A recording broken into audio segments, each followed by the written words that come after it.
తెలుగు రాష్ట్రాల్ని చలి గజగజలాడిస్తుంది. రాత్రి ఉష్ణోగ్రతలు గణనీయంగా పడిపోతున్నాయి. తెల్లవారి 7 గంటలైనా సూర్యుడు కనిపించని పరిస్థితి నెలకొంది. ఓవైపు పొగమంచు, మరోవైపు విపరీతమైన చలితో ప్రజలు ఇళ్ల నుంచి బయటకు రావాలి అంటే భయపడుతున్నారు. చలి నుంచి ఉపశమనం కోసం చలిమంటలు ఆశ్రయిస్తున్నారు. పొగమంచు కమ్మేయడంతో రహదారులు కనిపించక వాహనదారులు తీవ్ర ఇబ్బందులు పడుతున్నారు.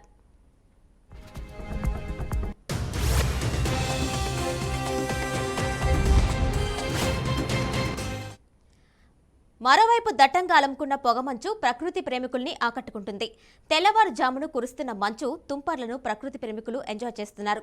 అల్లూరు జిల్లా పాడేరు ఏజెన్సీలో కశ్మీర్ను తలపిస్తున్నాయి మంచుకొండలు. సూర్యోదయం వేళ వెండి కొండలా మెరుస్తున్న వంజంగి మేఘాల కొండ అందాలను ఆస్వాదించేందుకు పర్యాటకులు పోటెడుతున్నారు. కాగా పాడేరును దట్టమైన పొగమంచు కమ్మేసింది. ఇక్కడి ఉష్ణోగ్రతలు 11 డిగ్రీలుగా నమోదయ్యాయి.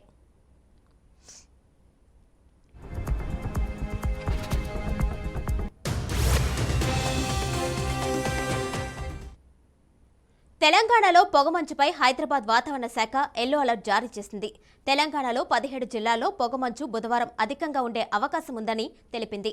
ఆదిలాబాద్, ఆసిఫాబాద్, మంచిర్యాల, నిర్మల్, నిజామాబాద్, నల్గొండ, సూర్యాపేట, మహబూబాబాద్, వరంగల్, హన్మకొండ, జనగాం, సిద్దిపేట, యాదాద్రి భువనగిరి, రంగారెడ్డి, మేడ్చల్, మెదక్, కామారెడ్డి జిల్లాల్లో దట్టమైన పొగమంచు కురిసే అవకాశం ఉందని చెప్పింది. సీనియర్ సిటిజన్లు, పిల్లలు, రోగనిరోధక శక్తి తక్కువగా ఉన్నవారు వీలైనంత వరకు ఇంట్లోనే ఉండాలి అని సూచించింది. బయటకు వచ్చేవారు తగిన జాగ్రత్తలు తప్పక తీసుకోవాలని పేర్కొంది.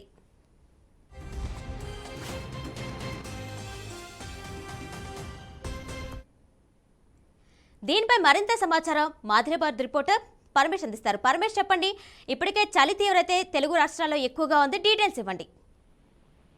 కిరణ్మయి, ఆదిలాబాద్ జిల్లాలో చలి విజృంభిస్తుంది. గత 10 రోజులుగా మనం చూసినట్లయితే జిల్లా వ్యాప్తంగా రాష్ట్రంలోనే అత్యల్ప ఉష్ణోగ్రతలు ఆదిలాబాద్ జిల్లాలో నమోదవుతున్న పరిస్థితి మనకు కనిపిస్తుంది. చలి తీవ్రత కారణంగా జిల్లా వాసులు తీవ్ర ఇబ్బందులు ఎదుర్కొంటున్నారు. ముఖ్యంగా బయటకు వెళ్లాలంటేనే జనం జంకుతున్నారు. ఉదయం 10 గంటల తర్వాతే బయటకు వెళ్లాల్సిన పరిస్థితులు కూడా నెలకొన్నాయని చెప్పవచ్చు. అయితే ముఖ్యంగా ఏదైతే ఏజెన్సీ ప్రాంతంలో మనం చూసినట్లయితే ఇక్కడ సింగిల్ డిజిట్ కే ఇక్కడ ఉష్ణోగ్రతలు నమోదు కావడం కలవరానికి గురి చేస్తున్నాయి. ఈ ఏజెన్సీ ప్రాంతంలోని పలు మండలాల్లో కూడా 6 నుంచి 9 డిగ్రీల ఉష్ణోగ్రతలు నమోదు కావడంతో చలి తీవ్రత మరింత పెరిగిందని చెప్పవచ్చు. ఈ కారణంగా అక్కడ నివసించే ప్రజలంతా కూడా తీవ్ర ఇబ్బందులకు లోనవుతున్న పరిస్థితి కూడా మనకు కనిపిస్తుంది. ముఖ్యంగా చిన్న పిల్లలు, వృద్ధులు, అదేవిధంగా వ్యాధి నిరోధక శక్తి తక్కువ ఉన్న వాళ్ళలో ఇది చలి ప్రభావం ఎక్కువగా ఉంటుందని కూడా వైద్యులు చెప్తున్న పరిస్థితి కనిపిస్తుంది. అదేవిధంగా ఎవరైతే చలి కారణంగా అత్యవసర పనులు ఉంటే తప్ప బయటకు వెళ్ళొద్దంటూ కూడా వైద్యులు సూచిస్తున్నారు.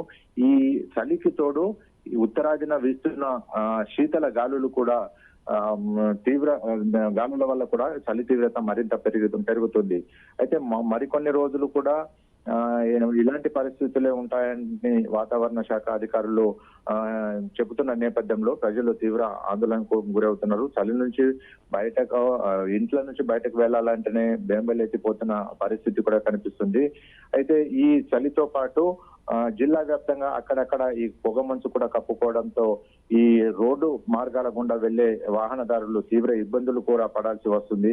ఇప్పటికే చాలా చోట్ల ఈ పొగమంచు కారణంగా కొన్ని యాక్సిడెంట్లు కూడా అయిన సందర్భాలు కూడా మనకు కనిపిస్తున్నాయి. ముఖ్యంగా చలికి మాత్రం ఎక్కడైనా బయట వెళ్ళాలంటే కూడా స్వెట్టర్లు లేదా ఇతర తీసుకోవాలంటూ కూడా డాక్టర్లు సూచిస్తున్న పరిస్థితి కనిపిస్తుంది. అయితే గ్రామీణ ప్రాంతాల్లో మనం చూసినట్లయితే సాయంత్రం, ఉదయం పూట కూడా చాలా మట్టుకు అక్కడ గ్రామీణ ప్రాంత వాసులంతా కూడా చలి మంటలు కాగుతూ ఈ చలి నుంచి ఉపశమనం పొందుతున్న పరిస్థితి కూడా మనకు కనిపిస్తుంది. ఓవరాల్ గా ప్రతి ఏటా మనం చూసినట్లయితే తెలంగాణ రాష్ట్రంలోనే ఆదిలాబాద్ జిల్లాలో అడవులు ఎక్కువగా ఉంటాయి కాబట్టి ఇక్కడ ఈ ఉష్ణోగ్రతలు చాలా అత్యల్ప ఉష్ణోగ్రతలు నమోదవుతాయి. దీంతో ఇక్కడ ఉన్నటువంటి ప్రజలు తీవ్ర ఇబ్బందులకు గురవుతున్న పరిస్థితి కూడా మనకు కనిపిస్తుంది. Right Parameshwar, thank you.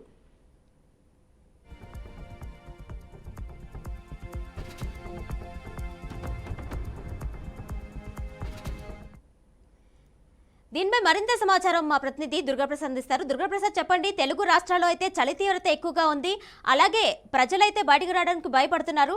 దీని గురించి డీటెయిల్స్ ఇవ్వండి. విశాఖ జిల్లాలో మాత్రం ఈ కనిష్ట ఉష్ణోగ్రత ఇంకా కొనసాగుతున్నాయి. అయితే నిన్నటి గడిచిన కొద్ది రోజులతో పోల్చుకుంటే మాత్రం ఈ రోజు 1 డిగ్రీ ఉష్ణోగ్రత పెరిగిందనే చెప్పాలి. ఎందుకంటే నిన్నటితో పోల్చుకుంటే ఈ రోజు చలి కాస్త తగ్గిన ప్రభావం కనబడుతుంది ఉమ్మడి విశాఖ జిల్లాలోని. నిన్నటి వరకు కూడా 9 డిగ్రీల ఉష్ణోగ్రత అరకు ప్రాంతంలో నమోదైతే ఈ రోజు 10 డిగ్రీల ఉష్ణోగ్రత నమోదైంది. అలాగే చింతపల్లిలోని దాదాపు 12-13 డిగ్రీలు నమోదవుతుంది. ఇంకా విశాఖ నగరంలోకి వస్తే మాత్రం ఇప్పటికే 17-18 డిగ్రీలకు చేరుకోవడం జరిగింది. ఈ క్రమంగా ఇక మేర అలా ఒక్కొక్క డిగ్రీ చెప్పిన ఉష్ణోగ్రతలు పెరిగే అవకాశాలు ఉన్నాయని చెప్పి ఒక అంచనా వస్తుంది. అయితే చలి ప్రభావం నెమ్మదిగా తగ్గుతున్నప్పటికీ కూడా మంచు మాత్రం దట్టంగా కురుస్తుంది. పొగ మంచు విపరీతంగా కురవడం పెద్ద ఎత్తున కొంత వాహనాలకు ఇబ్బందులు అయితే పరిస్థితులు ఏర్పడుతున్నాయి. ఇటు విశాఖలో మాత్రం చలి ప్రభావం తగ్గినప్పటికీ కూడా పొగ మంచు విపరీతంగా రోడ్లపై కమ్మేసినట్టు కనిపిస్తుంది. ఉదయం 8 గంటల వరకు సూర్యకిరణాలు పడినప్పటికీ కూడా పూర్తి స్థాయిలోని రోడ్లన్నీ కూడా క్లియర్ గా కనిపించే పరిస్థితి లేదు. ఇక ఏజెన్సీల్లో అయితే మాత్రం ఇంకా సేమ్ ఉష్ణోగ్రతలు అలాగే కొనసాగుతూనే ఉన్నాయి. దాదాపు ఉదయం 10 అయినా సరే కూడా సూర్యకిరణాలు భూమిని తాకే పరిస్థితి అక్కడ కనిపించడం లేదు. ఇప్పటికీ కూడా గిరిజనులు కొంత ఇబ్బందులు పడుతున్నారు. వాళ్ళు ఉదయం లేచి బయటికి వాళ్ళ పనులకు వెళ్లేందుకు కూడా కొంత ఇబ్బందులు ఎదురవుతున్నాయి.